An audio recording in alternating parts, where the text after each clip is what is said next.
If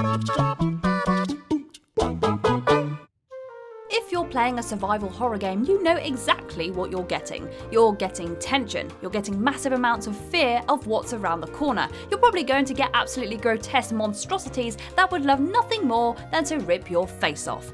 What you're getting most of all is scared. You play these games to be scared. It's the same reason we go to the movies and watch horror films. Humans just love a good fright. But for those games where you just really weren't expecting to be scared, genres bleeding together in gaming is nothing new. So you could be playing a game where you thought you were perfectly safe and bam! Suddenly there's a terrifying hellbeast right in front of you. Then there's some truly terrifying monsters peppered throughout video games which aren't classed as horror titles. So let's take a look at some of the very best, totally unexpected, utterly terrifying creatures that popped up from seemingly nowhere at all. I am Kirsten from WhatCulture, and these are 10 terrifying monsters from non-horror video games. Number 10, Spanish Zombies, The Descendants, Uncharted, Drake's Fortune. A nice, whimsical, globe-trotting adventure, you say? Sign me up! It's hard to think of a world now without the Uncharted series, widely regarded as one of the best gaming series ever, thanks to Naughty Dog's ability to create mesmerising blockbusters. Uncharted and its star Nathan Drake are now household names. Cast your mind back to the first game in the series though. It was an unknown entity. It looked great, but nobody knew it would go on to become the massive hit it has. The first game isn't as crazy and over the top as the later games in the series, but it's still filled with great moments. One such example is being attacked by what appeared to be zombies in an abandoned Nazi bunker. It's every bit as terrifying as it sounds, with cramped corridors, darkened lighting, and extremely fast, agile foes that you have to gun down in close quarters. This whole section really gets the blood pumping and is genuinely a scary moment in a non-horror game.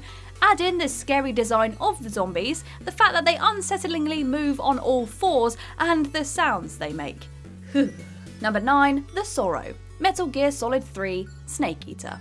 Oh, been murdering absolutely everything in sight as you progress through the jungles of Metal Gear Solid 3 Snake Eater, have we? If you have done that, oh boy, were you in for a surprise when you encountered one of the series' most memorable characters, The Sorrow. The Sorrow is a dead spirit medium and a former member of the Cobra unit. Despite being dead, he's still very much present in the Metal Gear Solid 3. He appears regularly in cutscenes for a split second, and about halfway through the campaign, he brings Snake directly into his world. The Metal Gear Solid series is no stranger to strangeness, but this scene and the way the Sorrow makes you relive every time you've killed so far, both humans and animals, is truly unsettling stuff. Just to add further edge to the way he makes you feel scared, the Sorrow will actually kill Snake as he reaches the end of the twisted river where dead bodies are floating towards you.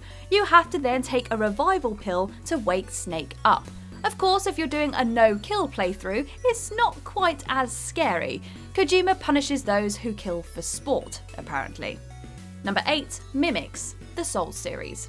Ah, the Souls series. Despite being non-horror titles, is there any series out there that readily creates fear quite as well? The fear from Dark Souls generally comes from the fact that anything can kill you relatively easily.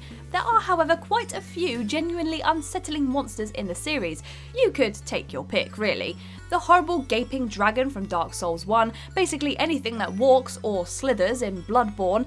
You get the idea. But one of the most unsettling monsters has to be the Mimic. These creatures are cunning, hiding in plain sight, pretending to be chests. Then, when you try to open them, they reveal themselves to be a mass of teeth, a giant tongue, and massive legs, while crunching down on your head, naturally. Many a Souls player has spent time being wary of the Mimic. It generally pays to give each chest a little nudge with your weapon before you open it, as Mimics can kill you instantly if you're not careful. Pro tip, you can spot a Mimic by checking the chain on its right side. If it's straight, it's a Mimic. If it's curly, it's the real chest. They also breathe occasionally. Scary stuff.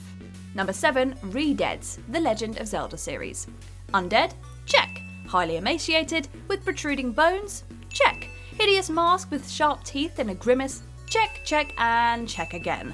REDEADS are the unsung horrors of the Legend of Zelda series. A recurring enemy in multiple entries, these hideous creatures are generally found in the depths of dungeons or hanging out under graveyards. Not content with just looking scary, REDEADS have the ability to completely freeze you in place while they stalk towards you. They also like to emit blood-curdling shrieks every so often.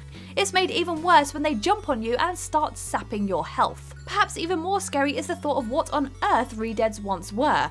Why are these horrible zombie-like beings infesting the deepest, darkest areas of Hyrule, waiting for green-hatted adventurers to come along and feast on their life force? Number 6. The Happy Mask Salesman. The Legend of Zelda Majora's Mask. What is this guy's deal? Everything about him, from his creepy grin to his weird mannerisms, just unnerves you. Then there's the fact that he sells weird masks. Masks that appear to make Link scream in what appears to be massive torment whenever he puts them on. It's amazing to say, but the Happy Mask Salesman is probably the scariest thing in Majora's Mask, despite it being full of weirdness from the very get-go. What about the scene where the mask salesman gets angry with Link for not returning his money and threatens him? On top of all that, he seems to know far too much about Link. Stalker much? Can apparently appear wherever he wants and literally seems to disappear into thin air. Worse still, it's alluded to that he is the one responsible for hurtling Link back through time just before the equally terrifying moon crashes down after the 3-day timeline has expired. He's also directly responsible for the events of Majora's Mask, having acquired the mask itself, which was then in turn stolen by the Skull Kid. Never trust the Happy Mask Salesman. Number 5. Emerald Weapon Final Fantasy VII. Hands up who's been hit with the massive panic when emerging from a location on the seabed of Final Fantasy VII and finding Emerald Weapon just sitting there, waiting for you. You know you have. Stalking the seas of Final Fantasy VII and only accessible by submarine, Emerald Weapon is one of the few entries that actually appears on the otherwise static map of Final Fantasy VII. He moves around the seabed regularly, and seeing his steam puffing out in the distance is just unnerving. Whether it's the darkened seabed, the fact that, as previously mentioned, he likes to pop up randomly wherever he wants, or the fact that he just seems to be waiting for you to challenge him, there's something inherently scary about the appearance of Emerald. His scariness is only further enhanced by the fact that he's one of the toughest enemies in the entire game, and will require extreme levels of skill to actually beat. Number 4. The Barnacle, Half-Life series. In the darkest depths of the Half-Life universe, there lurks a hideous monstrosity that anyone who's ever played Half-Life learns to fear. The Barnacle. Inspired by real-world barnacles that love to cling to the underside of things, the ones in Half-Life are absolutely terrifying. Suspended above you from the ceiling, barnacles are essentially a big mound of flesh with an open mouth that can chew up almost anything organic. Barnacles are sly foes too. They dangle along sticky appendages from their mouths. If a prey touches this, they start winching them upwards, directly towards their hideous maw. If you've been caught by a barnacle, you know exactly how it feels to look up and see that mouth pulling you closer and closer as you frantically scrabble to shoot the thing and make it drop you. People genuinely find barnacles so disturbing that there's a support group on Steam for barnacle phobics. There are also mods which will wipe all of the barnacles completely out of the game, so you can traverse in peace without the fear of being sucked up by one of these nightmares. Number 3. The Flood, Halo series. There's a reason that the Forerunners were scared enough to make a massive collection of space rings to wipe out all life in the universe. That reason is the Flood. The Flood are real nightmare fuel. Parasitic alien life forms that reanimate dead flesh, twisting the formerly alive into grotesque monstrosities that come after you in absolute hordes, time after time again. Their introduction in Halo Combat Evolved is one of the more unnerving parts of the game. Until this point, you'd been dealing only with the Covenant, and now you've got to deal with hulking brutes with far too many tentacles, as well as horrible little things that skitter along the floor towards you. Even scarier, the Flood are an enemy that can exponentially grow. If they defeat something, they can then infect it and create more of their hideous army, effectively becoming one of the biggest threats the entire galaxy will ever have to face. They also act as one entity through grave mines, which means that if some Flood are after you, you can bet that the rest of them know where you are too. Number 2. Frostbite Spiders, The Elder Scrolls IV, Skyrim.